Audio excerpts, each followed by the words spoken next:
안녕하세요. 마인드포스트 편집부장 김근영입니다.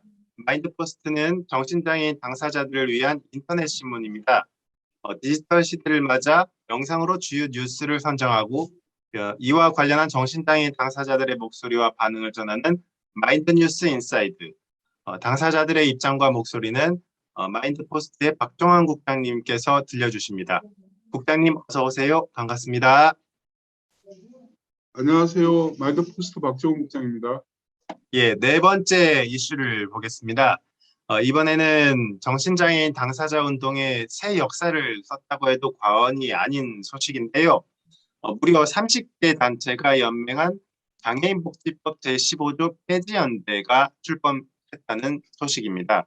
하나의 이슈를 중심으로 정신장애 단체와 가족단체, 장애단체 등등이 포괄적으로 연대를 맺는 경우는 한국 정신장애인 운동사에서 참 드문 일이 아니겠습니까? 네, 그렇습니다. 특히 지난 6월에 인재근 더불어민주당 의원이 장애인복지법 제15조 폐지 법안을 대표 발의했습니다. 그래서 해당 조항의 폐지 논의가 급물살을 타고 있는 상황이라고 보여지고요. 장애인복지법 제15조 폐지 연대는 지난달 5일 서울 여의도 이룸센터 광장에서 기자회견과 동시에 출범했고요. 현행 장애인복지법 제15조가 정신장애인의 장애인복지시설 이용 및 서비스 수혜를 가로막고 있다며 이 조항의 즉각적인 폐지를 요구하게 됩니다. 네, 여기서 간단히 그 장애인복지법 제15조를 알아볼 필요가 있을 것 같습니다. 국장님 간략히 소개해 주시죠. 네, 이 법령은 정신장애인이 장애범주에 들어가는데도 정신장애인들이 장애인복지법상의 시설 이용이나 서비스 지원들을 받지 못하도록 막고 있습니다. 왜냐하면 정신장애인들에게는 서비스를 받을 수 있는 정신건강복지법이 따로 또 있다는 이유 때문이죠. 그렇지만 정신건강복지법에 들어가 보면 서비스 내용은 조항은 뭐뭐 할 수 있다라는 어떤 임의 규정적이고 선언적 의미로만 그게 불가해서 국가 지자체가 서비스를 만들지 않아도 어떤 페널티를 받지를 않습니다. 그럼 당연히 지자체가 예산을 들여서 굳이 정신장애인들을 위한 서비스 기관을 만들 필요가 없는 거죠. 이번 제15조 폐지 연대 출범은 대선을 앞두고 시급한 정신장애 의지를 채택한 것이라고 볼 수 있습니다. 예, 기존의 그 정신건강복지법의 서비스 조항은 구체적인 조항이 아니다라고 볼 수 있겠습니다. 어쨌든 이날 연대의 다양한 목소리가 나왔다면서요. 주목할 만한 발언을 좀 강추해 주시죠. 네, 배진영 정신장애 사회통합연구센터 연구원은 이렇게 발언을 하게 됩니다. 이날 발언에서 약물치료, 입원치료는 그렇게 잘하고 있는데 왜 정신장애인의 삶과 정신건강 실태는 더 나아지지 않았을까라며 이는 우리나라 정신건강 패러다임과 정신보건 체계가 실패했기 때문이라고 분석했습니다. 그것은 곧 정신장애 보건 시스템의 파산 선고를 받았다 한다는 주장으로 이해가 됩니다. 또 이날 출범 선언문에 눈에 띄는 구절이 있었습니다. 15조 폐지 연대측은 퇴소하고 갈 곳이 없으면 다시 정신병원으로 가야 한다며 이런 탓에 정신장애인은 장애 유형 중 기초생활보장 수급률이 가장 높고 취업률은 가장 낮아 극단적인 소외 계층으로 전락했다고 분석했습니다.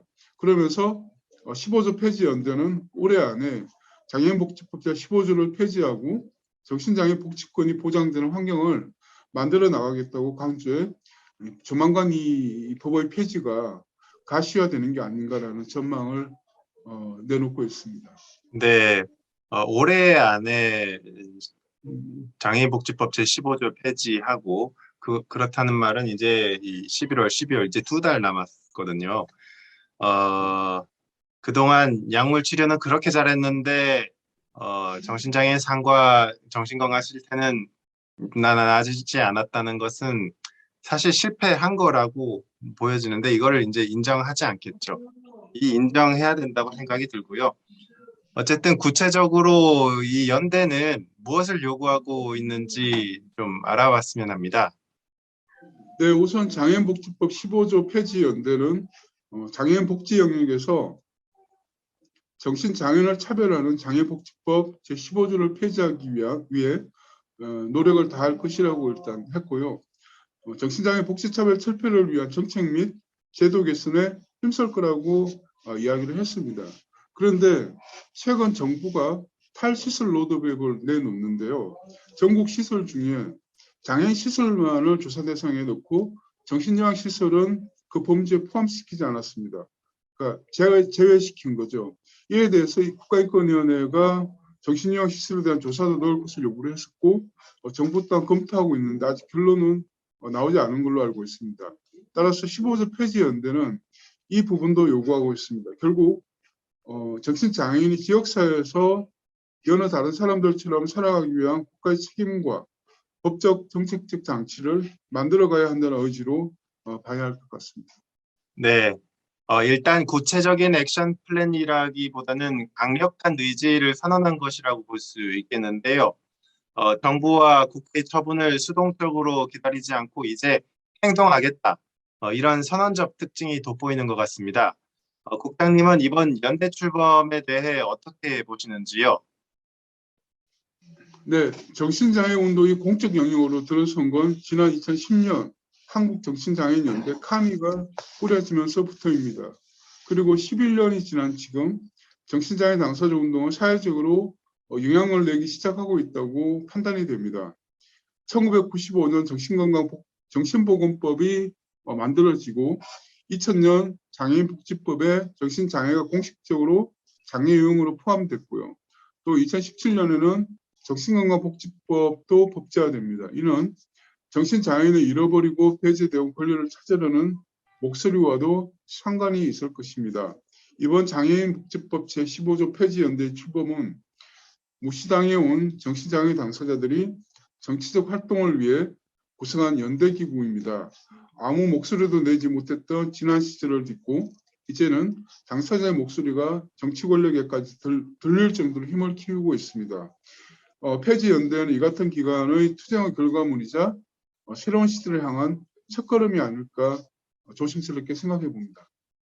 네, 여기까지 듣겠습니다. 오늘 말씀 감사합니다. 고맙습니다. 감사합니다.